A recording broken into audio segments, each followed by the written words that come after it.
एक बूढ़ी औरत की दो बहुएं थी, एक पढ़ी लिखी और एक अनपढ़।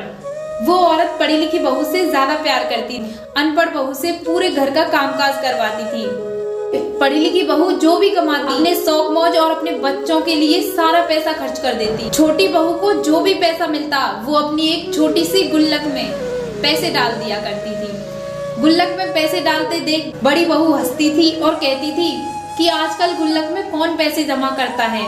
एक दिन उस बूढ़ी औरत की तबीयत खराब हो गई। बूढ़ी औरत ने पढ़ी लिखी बहू पर फोन किया और कहा कि बहू मुझे कुछ पैसों की जरूरत है। उस बहू ने कहा कि माँ जी मेरे पास पैसे तो नहीं है। उसने बहुत सारे खर्चे गिना दिए और कहा कि मेरे पास पैसे नहीं है। वो बूढ़ी औरत उदास होकर बैठी थी। छोटी बहू अपनी गुल्लक को लेकर आती है और कहती है कि माँ जी इस गुल्लक में जो भी पैसे हैं उनसे अपना इलाज करा लेना। तभी उस बूढ़ी औरत की आंखों में आंसू आ गए।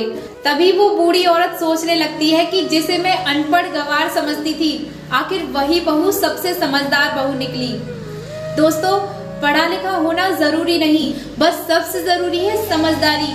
जिस बहू में समझदारी वही घर चलाने योग्य है। दोस्तों, कहानी अच्छी लगी हो तो कमेंट में राधे राधे जरूर लिखना। राधे राधे।